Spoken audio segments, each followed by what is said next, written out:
Hello, আসসালামু আলাইকুম। সবাই কেমন আছেন? আশা করি সবাই ভালো আছেন। Welcome to another video. আজকের টপিকটা একটু আলাদা। আমি আমার চ্যানেলে কখনো কোনো পলিটিক্যাল ভিডিও দেইনি, পোস্ট করিনি। কারণ politics is not my cup of tea. কিন্তু জিও পলিটিক্স বা গ্লোবাল পলিটিক্সে আমার ইন্টারেস্ট অনেক আগে থেকেই ছিল। আমি একটু লেখাপড়া করতে ভালোবাসি, যার জন্য আমার জিও পলিটিক্স সম্পর্কে একটা আলাদা ধারণা আছে। সেই ক্ষুদ্র ধারণা থেকেই আমি আজকের ভিডিওটা করব। Before I start the video, I would like to draw your kind attention to the fact that এই ভিডিওটা আপনারা কাইন্ডলি একটু শেয়ার করবেন। আমি কখনো আমার ভিডিওতে লাইক বলি, সাবস্ক্রাইব বলি, কিন্তু শেয়ার বলি না। কিন্তু আমি চাই এই ভিডিওটা আপনারা শেয়ার করুন। বিগত কয়েকটা দিন ধরে বা বিগত কয়েকটা মাস ধরে আমি ভারতের মিডিয়াকে খুব কিনলি অবজার্ভ করছি কেন? কারণ আমার ন্যাশনাল ইন্টারেস্ট, আমার সভারেনিটিটা আমাকে পাশের প্রতিবেশীর দেশের দিকে নজর রাখতে হয়, যাতে করে সেটা কখনো হস্তক্ষেপ না হয়। কিন্তু last couple of days were so hectic that created concern যে আসলে বাংলাদেশের সভারেনিটিটা কতটুকু থ্রেটের মধ্যে আছে এবং একটা দেশ কতটুকু উগ্র এবং কতটুকু আক্রমণাত্মক হতে পারে একটা দেশের আগ্রাসনের দিকে, সেটার ব্যাপারটা আপনাদের সাথে শেয়ার করা খুবই প্রয়োজন আমার মনে হয়েছে, যার জন্য এই ভিডিওটা আমি বানিয়েছি। তো প্রথম যে কোয়েশ্চেনটা আমার রাইজ হয়েছে সেটা হচ্ছে, ভারত কি বাংলাদেশ অ্যানেক্স করবে? উত্তরটা আমি একটু পরে দিব। তার আগে আমি একটা কথা বলতে চাই, সেটা হচ্ছে যে বাংলাদেশ এবং ভারতের যে টেনশনটা, সেটা ডিপ্লোম্যাটিক চ্যানেলে সলভ হওয়া দরকার, রাদার দেন আর্মি কনফ্রন্টের চেয়ে। কিন্তু যদি এরকমটা হয়ে যায় যে কখনো ভারত বাংলাদেশ আক্রমণ করে এবং বাংলাদেশকে যদি ডিফেন্স করতে হয়, তাহলে সেই ক্ষেত্রে প্রত্যেকটা অপারেশনই হবে খুবই ভয়ঙ্কর, সেটা আমি বলতে চাই। প্রথম কথা হচ্ছে যে ভারত বাংলাদেশ এই সুসম্পর্কটা অনেক আগের, এবং সম্পর্কের জায়গায় রাখা ঠিক। কেউ কারো পলিটিক্সে ইনফ্লুয়েন্স করবে, এটা কোনোভাবেই কাম্য নয়। কারণ প্রত্যেকটা দেশই যারা স্বাধীন, সার্বভৌম, তাদের নিজস্ব কিছু কূটনীতি আছে, নিজস্ব কিছু হোম পলিটিক্স আছে, কিছু জিও পলিটিক্স আছে, এবং সেটাতে তাদের নিজস্ব হস্তক্ষেপই কাম্য। যদি বাইরের দেশ কখনো সেটাতে হস্তক্ষেপ করে, যদি ইন্ডিয়া বাংলাদেশে করে, তাহলে সেটা অবশ্যই এই দেশের জনগণ কিংবা ওই দেশের জনগণ মেনে নিবে না। তো সেই ক্ষেত্রটাতে দুই দেশেরই সতর্ক থাকা প্রয়োজন, ভারত এবং বাংলাদেশের। বস্তুত বাংলাদেশ একটি ছোট দেশ, বাংলাদেশ একটি ক্ষুদ্র রাষ্ট্র, তাই ভারতের রাজনীতিতে বাংলাদেশের হস্তক্ষেপের তেমন কোনো সুযোগ থাকে না। কিন্তু ভারতের সেই সুযোগটা থেকে যায়, এবং যেই সুযোগটা ভারত নেওয়ার চেষ্টা করেছে বিগত 16টা বছরে, যার ফলে বাংলাদেশে ভারতের জনপ্রিয়তা দিন দিন কমে গেছে। এবং প্রত্যেকটা জায়গায় ভারত নিজের ক্ষমতাকে ব্যবহার করার চেষ্টা করে, হোক সেটা খেলার মাঠ, হোক সেটা রাজনীতি প্রাঙ্গণে। তারা বাংলাদেশকে নিজেদের সয়েল মনে করেই তারা নিজের অ্যাক্টিভিটিস রান করার চেষ্টা করে। কিন্তু ব্যাপারটা হচ্ছে যে বাংলাদেশ যে এমন একটা দেশ যারা আসলে কখনোই অন্যায়ের সাথে আপোষ করেনি, করবে না, এবং ভবিষ্যতেও একজন বাংলাদেশী হিসেবে আমিও চাই যে এটা যেন কেউ কখনো না করে। বেঁচে থাকার জন্য আসলে বয়সটা না, বেঁচে থাকার জন্য সাহসটা প্রয়োজন। আপনি কত বছর বাঁচবেন সেটা আপনি কখনো বলতে পারবেন না, কিন্তু আপনি যদি এক মুহূর্ত নিজের বীরত্বের মাঝে বেঁচে থাকেন, তাহলে সেটাই হবে আপনার জীবনের সবচেয়ে বড় প্রাপ্তি, এবং আপনাকে পুরো জাতি মনে রাখবে। ভারত যদি কখনো বাংলাদেশকে অ্যাটাক করার চেষ্টা করে, তাহলে এটি ভারত এবং বাংলাদেশের দুজনের জন্যই অনেক বড় একটা ক্ষতি হয়ে যাবে। বাংলাদেশে ব্যাপক মানুষ মারা যাবে, এটা যেমন সত্যি কথা, ভারতের অভ্যন্তরে প্রচুর ফাটল দেখা যাবে। ভারতের মানচিত্র পর্যন্ত চ্যালেঞ্জের মুখে পড়ে যাবে। দেখেন, প্র্যাকটিক্যালি কথা বলি, ভারতের সৈন্য অনেক বেশি, ভারতের এয়ার পাওয়ার অনেক বেশি, ভারতের আর্টিলারি অনেক ভালো, ভারতের সেনাবাহিনী অনেক ট্রেন্ড হতে পারে। কিন্তু বাংলাদেশের আয়তন অনুযায়ী বাংলাদেশের সেনাবাহিনীর সংখ্যাও কম না, সেই সাথে বাংলাদেশের ওয়েপনারি সিস্টেমটাও ভালো ডেভেলপ। বিগত 16 বছরে তেমন কোনো কাজ না হলেও আগের বছরের যে ট্রেনগুলো ছিল, সেই ট্রেনিং এ যারা পার্টিসিপেট করেছে তারা ওয়েল ট্রেন্ড, এবং বাংলাদেশের বাহিনীগুলো অনেক অনেক বেশি কম্পিটেন্ট, তাদের যোগ্যতার ঘাটতি নেই। তো সেই ক্ষেত্রে যদি কখনো সম্মুখ সারিতে ফেস অফ হয়, তখন সেটা উভয় ক্ষেত্রেই ব্যাপক ক্ষতি ডেকে আনবে। সেই সাথে ভারত একসাথে 3টা ফ্রন্টে থ্রেটের সম্মুখীন হবে, বলে রাখা ভালো। পাকিস্তান ভারতের চিরশত্রু, তো সেই ক্ষেত্রে জম্মু কাশ্মীর এই এরিয়াটা এবং ভারতের সাথে যত সীমান্ত আছে, রাজস্থান থেকে শুরু করে পাঞ্জাব, প্রত্যেকটা এরিয়াতে ভারতকে আলাদাভাবে সেনা মোতায়েন করতে হবে। সেই সাথে চীনের সাথেও ভারতের খুব খারাপ সম্পর্ক, সেই জায়গাতেও ভারতকে অনেক বেশি সেনা মোতায়েন করতে হবে। সেই চতুর্দিকে সেনাবাহিনী মোতায়েন করার পরেই বাংলাদেশ অ্যানেক্স করার একটা প্রক্রিয়া তারা করতে পারে। এবং সেই ক্ষেত্রে গবেষণায় দেখা গেছে যে ভারত নিজের সেনাবাহিনী 25% বাংলাদেশের দিকে মুভ করানোর ট্রাই করতে পারে। এই ক্ষেত্রে বাংলাদেশের যেটা হবে সেটা হচ্ছে বাংলাদেশের 100% সেনাবাহিনী একদিকেই ধাবিত হবে, কারণ বাংলাদেশের থ্রেট একটা দেশই।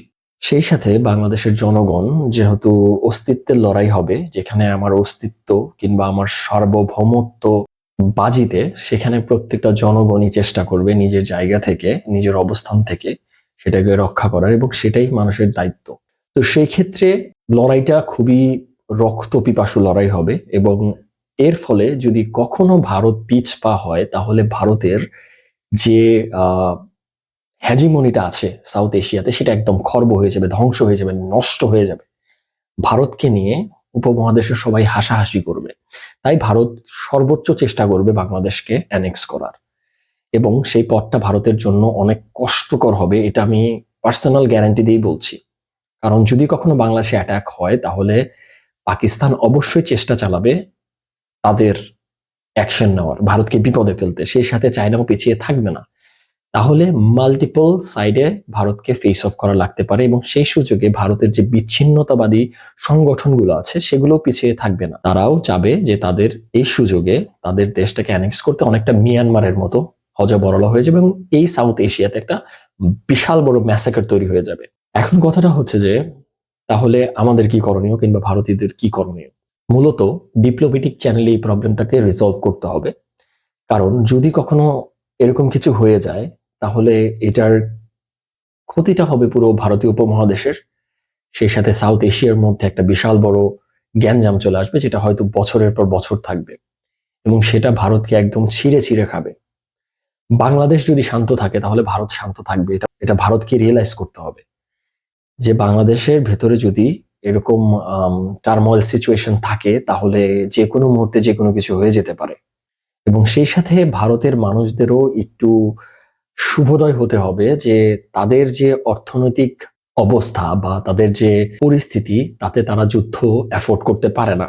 রাশিয়া ইউক্রেন ওয়ারে যখন রাশিয়া ইউক্রেনকে এতদিন ধরে ওয়ারে রেখেছে, সেটার পেছনে কারণ হচ্ছে রাশিয়ার অয়েল আছে। রাশিয়া অয়েল ইন্ডিয়া এবং চীনে রপ্তানি করে যে টাকাটা উপার্জিত হচ্ছে, সেটাই তাদের ব্রেড এন্ড বাটার দিচ্ছে, তাদের যুদ্ধটাকে চালানোর একটা ফিউল দিচ্ছে। কিন্তু পক্ষান্তরে যদি ভারত বাংলাদেশকে অ্যানেক্স করার চেষ্টা করে, তাহলে ভারতের সেরকম কোনো সোর্স নাই যে ভারত ইনকাম করতে পারবে। পক্ষান্তরে মুসলমান জাতির উপর অ্যাগ্রেশনের জন্য ভারতের অন্যতম কয়েকটা বেস্ট রেমিটেন্ট কান্ট্রি, যেগুলো বলে রাখা ভালো, ভারত কিন্তু সার্ভিস সেক্টর নিয়েই কাজ করে, তাদের কিন্তু নিজস্ব তেল বা এগুলো কিছু নেই, ন্যাচারাল রিসোর্স নেই, ভারত সার্ভিস সেক্টরেই বেশি কাজ করে।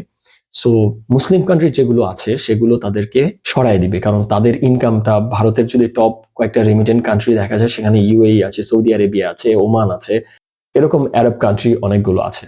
সো ভারত যদি একটা মুসলিম কান্ট্রির উপর অ্যানেক্স করতে চায় এবং হিন্দুত্ববাদের ট্যাগ লাগিয়ে, তাহলে সেটা হবে ভারতের অর্থনৈতিক ফলের অন্যতম কারণ। ভারত যদি চায় যে বাংলাদেশের মানুষের চিকিৎসা দিবে না, তাহলে বাংলাদেশের মানুষ চিকিৎসা নিতে ভারত যাবে না। আশেপাশে বহু দেশ আছে, যেহেতু টাকা খরচ করে যাবে, কিছু টাকা বেশি খরচ করে তারা অন্য দেশে যাবে। কেউ জোর করে কারো দেশে চিকিৎসা নেওয়ার জন্য ঢুকবে না।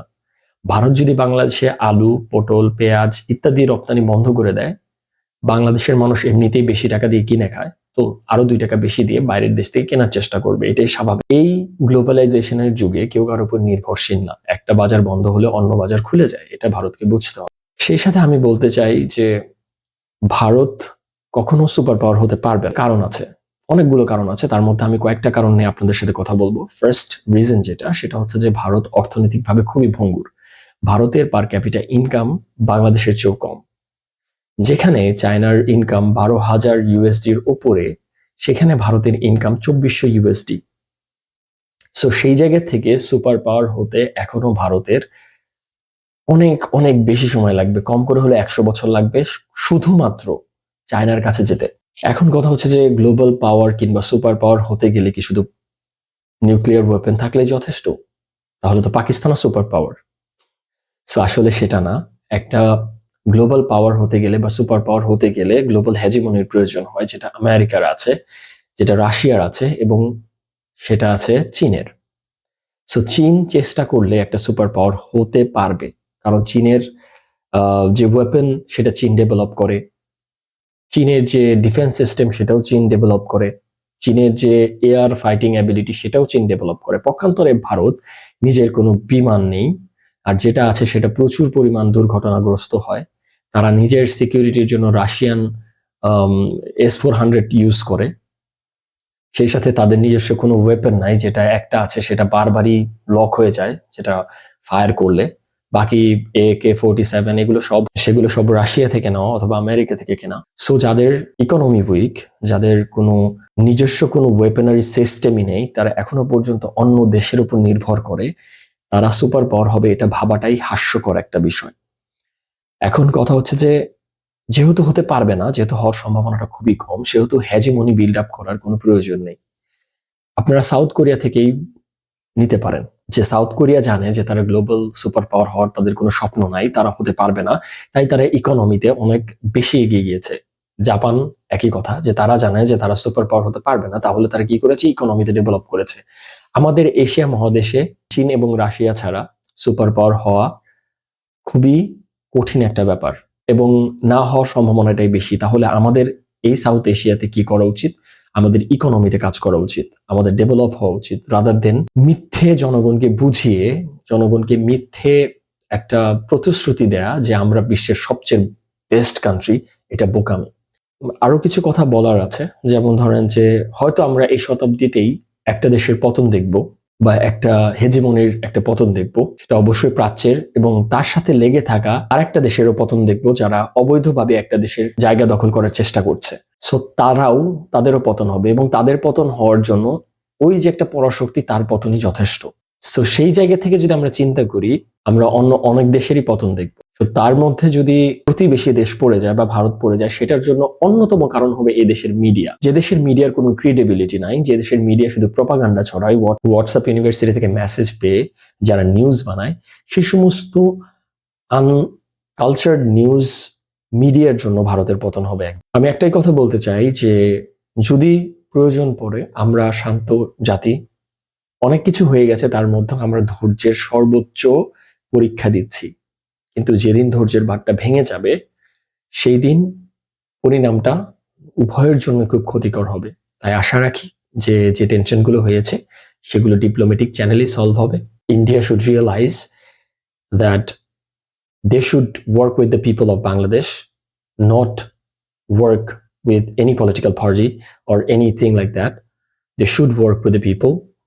আমরা ইন্ডিয়াকে ভালোবাসি অ্যাজ এ কান্ট্রি হিসেবে, কিন্তু ইন্ডিয়ান হেজিমনি আমাদের সিস্টেমের উপরে ভর করবে, সেটা আমরা সহ্য করতে পারবো না।